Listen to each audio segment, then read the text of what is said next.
Assalamualaikum warahmatullahi wabarakatuh.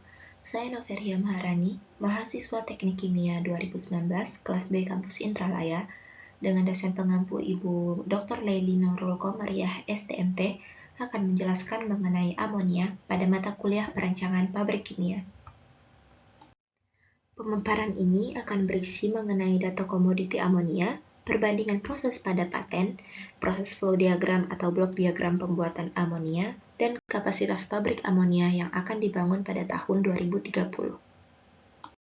Amonia merupakan senyawa kimia anorganik dengan rumus kimia NH3 yang berupa gas tidak berwarna dan berbau tajam.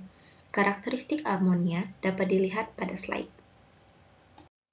Fungsi dan kegunaan amonia sangat beragam dan tertera pada slide. Namun, fungsi terbesar amonia adalah sebagai bahan baku pembuatan pupuk urea. Menurut data dari Essential Chemistry Industry menyatakan bahwa sebesar 80% penggunaan amonia digunakan sebagai pupuk, sehingga potensi pengguna amonia terbesar adalah pada industri agrikultural. Berikut merupakan perbandingan proses pada paten rujukan pembuatan amonia. Paten 1 merupakan paten utama. Paten ini dinilai lebih baik dari segi teknologi, proses, dan amonia yang dihasilkan. Paten 1 menggunakan inovasi bahan baku yaitu nitrogen dan air, dengan menggunakan proses reaksi elektrolisis untuk menghasilkan amonia. Hal ini berbeda dari bahan baku pembuatan amonia pada umumnya, yaitu menggunakan nitrogen dan hidrogen dengan proses Haber-Bosch.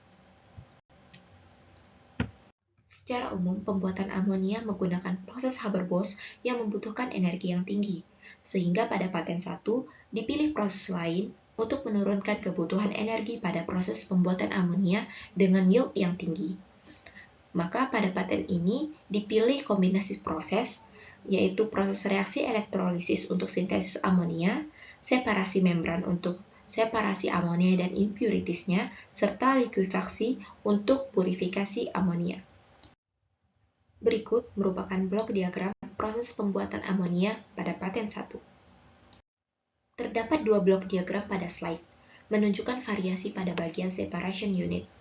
Pada blok diagram sebelumnya, bagian separation unit menggunakan membran separasi, sedangkan pada slide ini, bagian separation unit menggunakan amonia PSA. Amonia PSA dinilai lebih baik dibandingkan membran separasi karena menghasilkan amonia yang lebih tinggi pada bagian outputnya.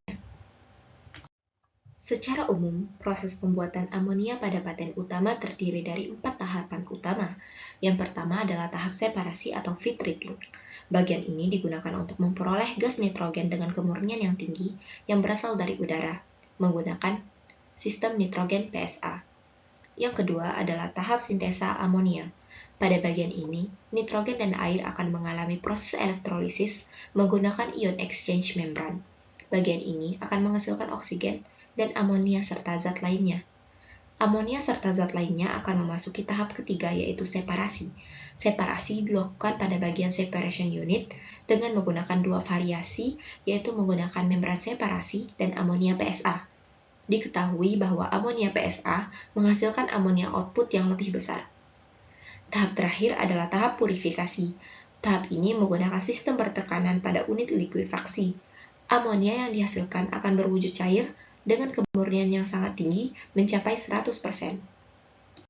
Bagian ini merupakan bagian untuk menentukan kapasitas pabrik pembuatan amonia. Sebelum menentukan kapasitas pabrik, kita perlu mengetahui data ekspor dan impor amonia pada tahun-tahun sebelumnya. Diketahui pada data bahwa tren ekspor amonia setiap tahun terus meningkat, sedangkan tren impor amonia terus menurun setiap tahun. Dari data juga diketahui bahwa jumlah amonia yang diekspor lebih besar daripada amonia yang diimpor.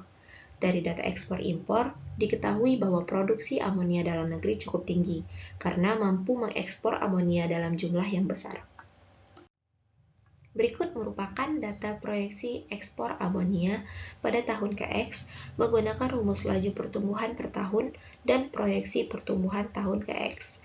Didapatkan bahwa nilai rata-rata laju pertumbuhan ekspor amonia per tahun sebesar 0,149 atau 14,9% per tahun, sehingga pada tahun 2030 volume ekspor amonia sebesar 6.461.857 ton.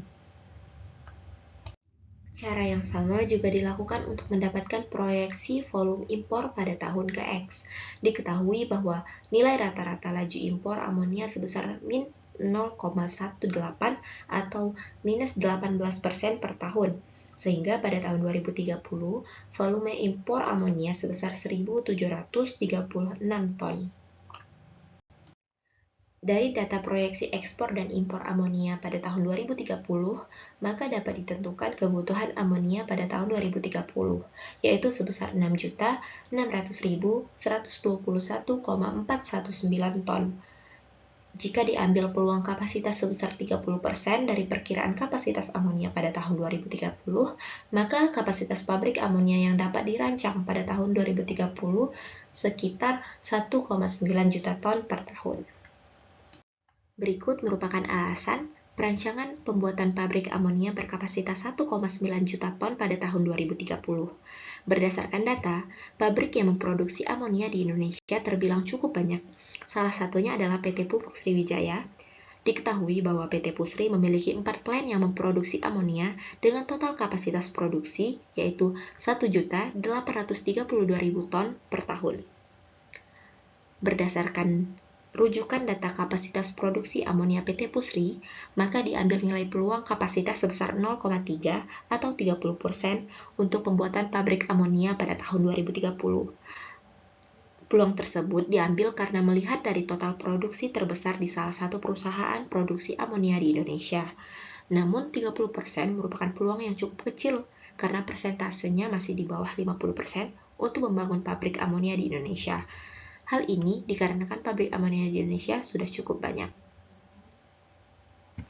Namun, hal ini tetap dijadikan peluang perancangan pabrik amonia, mengingat kebutuhan ekspor amonia setiap tahunnya terus meningkat dan kegunaan amonia yang sangat beragam. Demikianlah pemaparan dari saya. Mohon maaf apabila terdapat banyak kekurangan. Dan terima kasih telah mendengarkan.